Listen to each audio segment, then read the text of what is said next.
최신 경제 소식을 빠르고 친절하게 전달해 드립니다. 스타트 경제, 오늘은 허준영 서강대학교 경제학부 교수와 함께하겠습니다. 어서 오십시오. 네, 어서 오십시오. 자, 영상 보신 대로 3전 3패라는 이제 과거의 시추 사례에 대한 이야기가 회자가 되고 있습니다. 그래서인지 어제 정부 브리핑에서 성공률 20%를 거듭 강조했거든요. 내용 어떻게 보셨어요? 이 20%라는 것을 사실은 국민들에게 좀 설득하고 이해시키고 합의를 도출할 필요가 저는 좀 있다고 생각을 하는 게요. 네. 저희가 사실 이거 주사위를 한번 던졌을 때 1이라는 숫자가 나올 확률은 6분의 1로 정해져 있는 거고요. 예. 여기서 20%라고 얘기하는 것은 예를 들어서 5번 시추, 탐사 시추를 했을 때 한 번이 나올 확률이 20%인데 사실 그 20%가 좀 무서울 수 있는 게 이런 생각해 보실 수 있습니다. 100번을 뚫어서 80번까지는 안 나오고 81번부터 나머지 20번이 다 나와도 20%입니다. 그렇게 봤을 때는 사실 주사위를 한 번 던지는 데는 저희가 비용이 들지 않지만 거의 들지 않지만 이 탐사 한 번 시추를 한 번 하는 데는 1,000억 원이 넘는 재원이 들어가게 마련이니까 사실은 이 부분에 대해서는 결국은 국세가 들어간다라는 부분에서 이 조금 정부가 국민들과 더 소통을 할 필요가 있지 않을까라는 생각이 듭니다. 그래서 이렇게 말씀드린 이유를 가장 크게 보면 결국은 제가 이제 업계 관계자분한테 얘기를 들은 거는 결국 이렇게 해서 석유나 천연가스를 발견할 수 있는 확률이라고 하는 것은 결국 저희가 해운대 백사장에서 이쑤시개를 가지고 동전을 찾는 것과 거의 비슷한 확률이라고 생각을 하면 된다고 하더라고요. 저희 보통 생각하면 시추하는 이 설비 같은 거 굉장히 크고 그러니까 바다가 아무리 넓어도 쉽게 찾을 수 있겠지라고 생각하지만 저희가 생각하는 바다라는 것은 굉장히 넓고 그리고 지금 문제는 이것이 대륙붕이 그러니까 200m 이내 대륙붕에 있는 것이 아니고 1000m가 넘는 심해에 있는 것입니다. 그리고 그 밑으로도 지층을 한 2km 정도 뚫어야 되는 것이고요. 그래서 사실은 이렇게 생각했을 때는 이 20%라는 확률을 사실은 쉽게 납득하기 어려운 국민들도 저는 많이 있을 거라고 생각합니다. 그런 측면에서 조금 적극적인 어떤 소통의 노력이 필요하지 않을까라고 보고 있습니다. 네.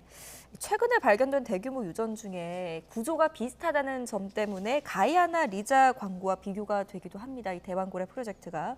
여기서 발견된 석유와 좀 비교를 해보면 좋을 것 같은데 일단 이 성공률 자체는 그때 당시에 가이아나 광구 프로젝트 성공률이 16%, 지금 대왕고래가 20%잖아요. 성공 가능성만 놓고 보면 우리가 더 높은 거 아닙니까? 근데 이거를 똑같이 쟀느냐의 문제가 있는 것 같습니다. 거기에 대해서 이렇게 1대1로 비교가 좀 힘든 것 같고요. 가이아나 강구 같은 경우는 사실 그 전에 미국 지질조사국에서도 주변에 콜롬비아도 있고 베네수엘라도 있으니까 산유국들이 있으니까 아무래도 조금 유망하지 않나라는 얘기도 계속 했었고요. 실제로 한 110억에서 120억 배럴 정도 나올 것 같다라는 조사 결과를 보고한 적도 있습니다.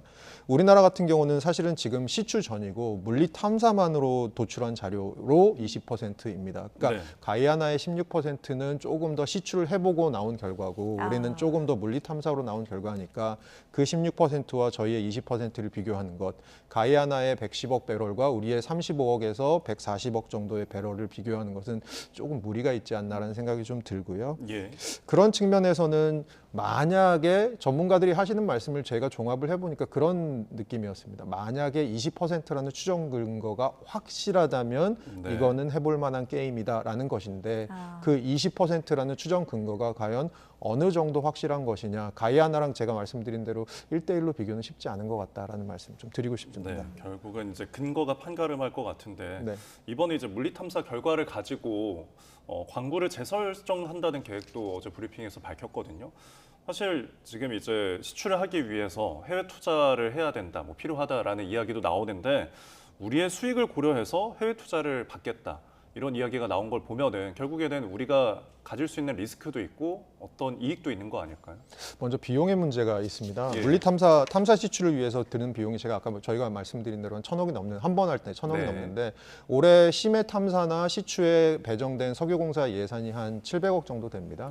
거기다가 정부가 융자를 해줄 수 있는 게 한 300억에서 400억 정도 사이라고 합니다. 그렇게 딱 해보면 1,100억 정도가 나오는데요. 그러면 시추를 딱 한 번 할 수 있는 정도입니다. 근데 아까 저희가 최대한 희망적으로 보았을 때 20%라는 숫자잖아요. 그러면 네. 한 번 뚫어서 나올 수도 있지만 한 번 뚫어서 안 나올 확률도 굉장히 높습니다. 80%가 여전히 있습니다. 네. 그렇게 봤을 때는 시추를 여러 번 해야 될 텐데 사실 올해 한 번 시추할 예산 정도를 겨우 마련한 상태인데 나머지 예산들은 어떻게 할 거냐. 이거는 뭐 예를 들어 국회를 통과하는 방법이 있고 아니면 해외에서 투자를 받는 방법이 있는데 해외에서 투자를 받는 방법은 사실은 시장성이 있어요. 경제성이 있어야 투자를 받을 수 있을 거잖아요. 예. 그런 측면에서 아까 말씀하신 대로 광고 재조정. 그러니까 한마디로 저희가 주식을 어떤 상품을 묶어서 파는데 잘 되는 주식들을 묶어서 팔아야지 외국 투자자들이 살 거잖아요. 그런 식으로 광고를 재조정하는 거라고 생각을 하시면 될 것 같고요. 예. 그런 측면에서 지금 해외 투자자들도 사실은 이게 하이 리스크라서 지금 하이 리스크 하이 리턴을 보고 있는 투자자들은 들어올 수도 있을 거라는 관측은 있습니다. 네. 그런 측면에서는 사실은 그 리스크를 좀 낮춰야지 아무래도 투자자들의 폭이 넓어질 거고 그렇게 보기에는 사실은 저희가 지금 얼마나 이것이 경제성이 있는지를 증명해내는 과정이 굉장히 중요한 것이죠. 네. 결국에는 직접 뚫어봐야 알 수 있는 문제 같은데 정부가 시추 일정도 발표를 했습니다. 그래픽이 준비되어 있으면 좀 띄워주시면 좋을 것 같은데요. 다음 달에 일단 시추 위치를 확정을 하고 계획대로 시추에 성공해서 우리나라가 정말 꿈의 산유국이 된다면 뭐 경제적인 어떤 이익은 어마무시하지 않겠습니까? 좀 전망을 해주신다면요. 그 지난주에 이제 어쨌든 간에 2천조 얘기가 나왔고요. 삼성전자 시총 5배 얘기가 나왔는데 그 계산은 140억 배럴이 나왔을 때 현재 유가보다 약간 높은 수준인 한 배럴당 100달러 거기다가 현재 환율 곱해서 나온 거거든요. 네.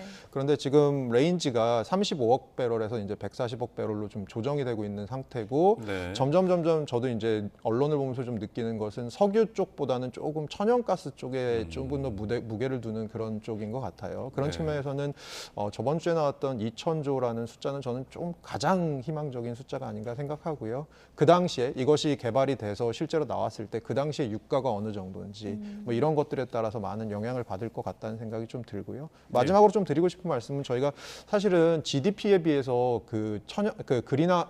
저희가 온실가스 배출이 좀 많은 나라입니다. 선진국 네네. 중에 좀 많은 나라고요. 그 얘기는 앞으로 저탄소 경제 같은 것으로 갈 때 국제 협약 같은 것을 이행하기 위해서 우리가 가야 될 길이 좀 먼데 천연가스는 상업 개발을 할 때는 메탄이 엄청나게 나옵니다. 예. 그 메탄이 사실은 대표적인 이 온실가스거든요.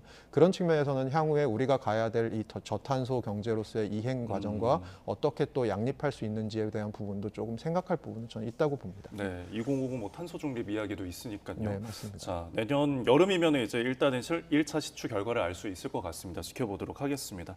다음 소식 저희가 살펴보겠는데 뭐 잊을만하면 횡령 사고가 또 발생을 해서 금융권에서 또 나왔습니다. 우리은행에서 지금 100억 원대 횡령 사고가 발생했는데 어떤 내용인가요? 네, 2022년 4월에 한 700억 원 정도의 횡령 사건이 이제 우리은행에서 있었는데 네. 한 2년 정도 후에 지금 100억 원 상당의 김해 지점에서 고객 대출금을 이제 직원 한 명이 횡령해서 이거 어떻게 횡령했냐면 대출 관련 서류를 좀 위조해서 예. 해외 선물을 투자했고 그 100억 원 중에 벌써 한 60억 원 정도는 손실을 본 그런 상황이고요. 이것이 어떻게 발견이 됐냐 하면 이제 은행의 내부 통제, 자체 내부 통제 시스템을 통해서 발견이 돼서 현재 이 직원은 지금 고발이 된 그런 상태입니다. 네. 예. 이 은행 횡령 사고는 정말 잊을만 하면 반복되는 것 같은데 근본적인 방지책이 없겠습니까? 내부에서 뭐 감시 체계를 강화하는 방안 말고요. 네, 그리고 사실은 지금 금융당국에서는 내부 통제 역량을 좀 강화하라고 하는데 여러 가지 이유가 있습니다. 왜냐하면 지금 금융이라는 것이 점점 복잡해지고요. 영업 범위가 넓어지다 보니까 사실은 외부에서 감시할 수 있는 것도 이제 한계가 있는 것 같고요. 그래서 예.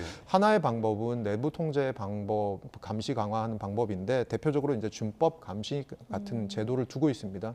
이게 보면 작년 기준으로 전 총 임직원의 5대 금융지주를 봤을 때 한 0.6% 정도 되고요. 이게 예. 저희가 2023년에 0.4% 정도였는데 금융당국에서 매년 0.1%씩 올려서 2027년에 한 0.8%까지 가라라고 지금 규제를 해놓은 상태이거든요. 그런데 저희가 바꿔서 생각해 봤을 때 0.8%라고 하는 숫자 자체도 사실은 준법감시인 한 분이 은행 직원 100분 정도를 통제해야 되는, 감시해야 되는 이런 상황이라서 사실은 턱없이 모자란 숫자라고도 볼 수 있고요. 그런 측면에서는 일부에서는 좀 임원 책임을 좀 구체화하는 준법감시인이라고 하는 어떻게 보면 효율적일 수도 있지만 어떻게 보면 조금 더 두루뭉술한 제도보다는 각 임원들이 각각의 책임 영역을 맡게 하고 그것에 대해서 책임을 물을 수 있는 그런 조금 더 구체적인 방안도 필요한 것이 아니냐. 전반적으로 그러니까 내부 통제를 강화하는 방향으로 가되 그 강화하는 방식에 있어서 어떤 어떤 방식이 가장 효율적인 방식이냐에 대한 네. 논의들이 계속해서 이루어지고 있는 것으로 보입니다. 네, 방지책이 정말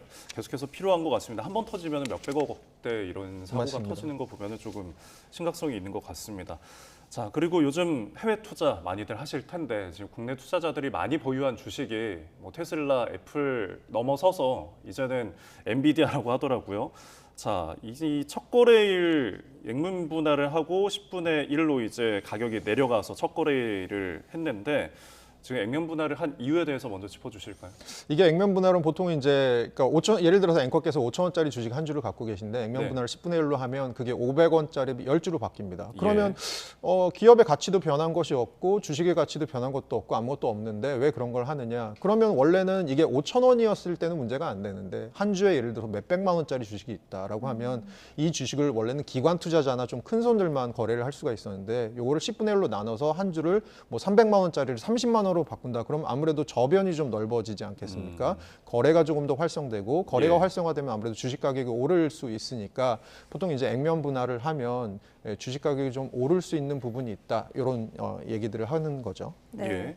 뭐 시장 반응도 궁금한데 지금이 매수 시점이다 이런 얘기도 나오고요. 다우지수에 편입될 것이라는 또 전망이 기대감도 높아지는 상황에서 주식 분할 후에도 순항할 거라고 전망하시면서 그러니까 결국은 액면 분할을 하고 나서 실제로 가격이 오른 주식 가격이 오른 기업이 좀 절반이 좀 넘고요. 최근 네. 자료를 좀 보니까 안 되는 기업들도 꽤 되는 거 한 40% 정도 되는 것 같아요. 그럼 결국 중요한 건 뭐냐? 기업의 펀더멘탈인데 그런 측면에서는 이제 엔비디아 같은 경우는 결국 AI 쪽에 독보적인 1위 공급자이고 그렇기 때문에 액면 분할 때문에 어제도 사실은 0.75 소폭 상승은 했습니다만 네. 향후에 주가가 올라갈 것으로 보여지는 상황에서 액면 분할까지 하니까 아무래도 당분간은 엔비디아 주식은 조금 더 상향 움직임을 보이지 않을까라고 저는 개인적으로 보고 있고요. 그런 뭐 믿음의 근원에는 결국 이제 AI발 우리 기술 혁명이라고 하는 것들이 당분간은 모멘텀을 좀 유지하지 않을까라는 생각을 좀 하고 있습니다. 네. 사실 엔비디아가 이번이 6번째 액면 분할이더라고요. 근데 사람들이 계속 상승을 할 때 이제 싸졌으니까 사자, 또 싸졌으니까 사자. 지금 160만 원에서 16만 원 정도 이제 됐으니까 또 투자자들이 몰릴지도 모를 것 같은데 혹시 투자할 때도 유의할 점 있지 않을까요? 그러니까 해외 주식 투자할 때는 사실 이제 엔비디아 같은 경우는 좀 예외일 수 있는 게 저희가 해외 기업에 대해서 가진 정보가 국내 기업에서 가진 정보에 비해서 좀 적기 때문에 아무래도 조금 1위 기업 중심으로 투자하라는 말씀들을 많이 하시고요. 그리고 해외 주식을 살 때는 달러화, 저희는 달러 주식을 살 때는 달러화를 사니까 미국 네. 주식을 살 때는 아무래도 환차손 같은 것이 발생할 수 있다. 특히 최근 들어서는 연준의 긴축 기조가 생각보다 좀 오래 갈 것 같아서 이게 환율 쪽에서 좀 불안함이 있잖아요. 이럴 때는 환차손 좀 조심해야 될 부분, 그리고 우리나라에서 이거 양도세를 매기는 부분이 있는데요. 그 양도세 같은 것도 좀 보실 부분이 있을 것 같고 마지막으로 말씀드리고 싶은 건 미국 주식은 상한가와 하한가가 없다. 그러니까 사실은 네. 변동성이 커지면 굉장히 커질 수 있다는 부분도 조금 염두에 두셔야 될 부분 같습니다. 네, 알겠습니다. 끝으로 뉴욕 증시 살펴보겠습니다. FOMC 앞두고 3대 지수 모두 일제히 상승 마감했네요. 네, 특히 S&P랑 나스닥은 역대 최고치를 다시 기록을 했고요. 예. 지금 얼마 전에 미국 고용시장 지표가 생각보다 다시 뜨겁게 나와서 연준의 금리 인하가 멀어지는 것이 아니라는 그 경계감은 있었습니다만 그것을 시장은 또 다시 소화한 것 같고요. 예. 지금 엔비디아 말씀했지만 엔비디아를 중심으로 기술주들이 대부분 올랐지만 애플은 사실은 그 세계 연례 개발자 회의가 있었음에도 불구하고 좀 떨어졌다. 이런 네. 점에서는 약간 시장의 기대치보다 애플이 보여준 어떤 기술의 선도적인 부분이 좀 못 미쳤던 게 아닌가. 이런 부분들 좀 있고요. 이번 주에 나올 FOMC랑 CPI 미국 지표 조금 미국 주식 갖고 계신 분들은 좀 보시는 것이 좋을 것 같습니다. 네, 거시경제 지표들 눈여겨봐야겠습니다. 지금까지 허준영 서강대학교 경제학부 교수와 함께했습니다. 고맙습니다. 잘 들었습니다.